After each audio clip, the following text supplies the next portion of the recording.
adik-adik, Assalamualaikum. Bersama lagi dengan Kak Izzati dalam sesi Best ni nak lukis apa hari ni? Panas betul. Disebabkan musim panas, lagi-lagi pula puasa, akan nak ajar adik-adik untuk melukis aiskrim. Akak akan gunakan buku Bestnya Melukis Makanan dan Minuman sebagai referens akak. Okey, sekarang akak perlukan adik-adik untuk sediakan kertas, pensel dan juga pemadam. Jom ikut akak melukis. Jom. Okey, sekarang kita nak lukis aiskrim.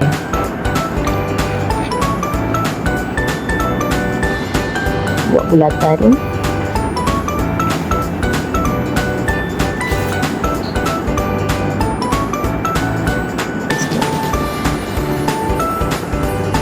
Kita buat penyekun.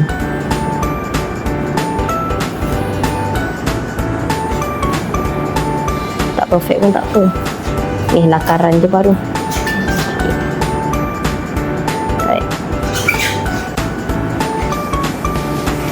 Okay, sekarang kita buat letak cherry dekat atas. Tangkai dia. Buat aiskrim tu meleleh sikit bawah sini, boleh juga. Setelah agak rasa macam aiskrim ni kosong, tambah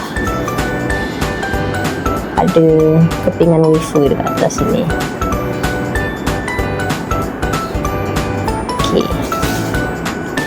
Okay, kita tambahkan details.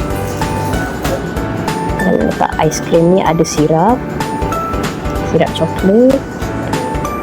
Letakkan sprinkle.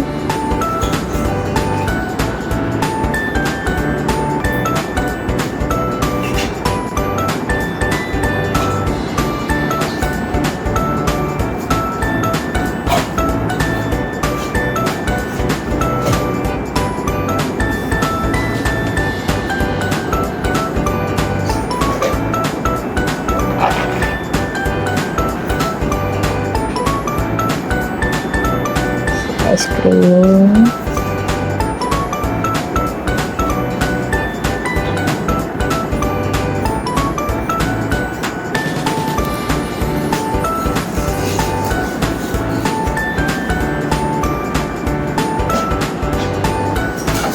ada patulan sikit,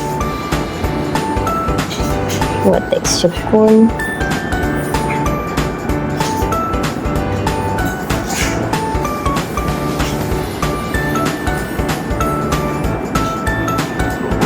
Okey, bolehlah. Dah siap kita punya lakaran aiskrim kita.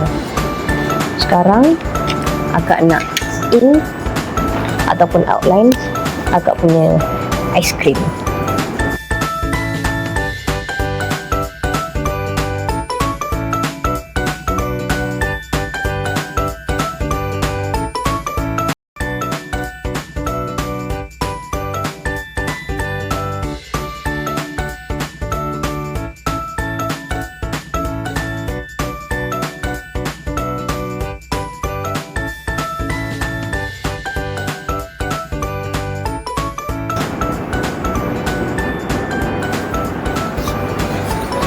Nak color.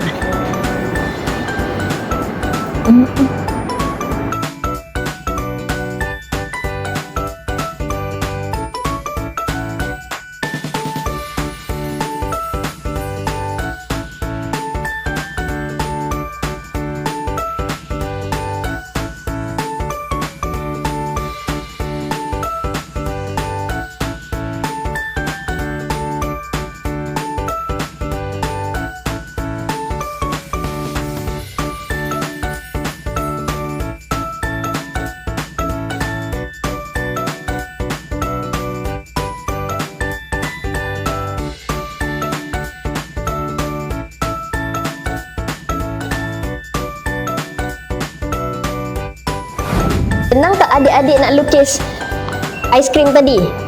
Okey. Kalau adik-adik suka, adik-adik boleh dapatkan buku Bestnya Melukis Makanan dan Minuman yang akak gunakan tadi dekat website bestnya.com.my. Kalau suka video ni, jangan lupa untuk like, share dan subscribe. Jangan lupa juga untuk komen dekat bawah apa benda yang akan lukis lepas ni. Moga kita jumpa lagi. Bye adik-adik.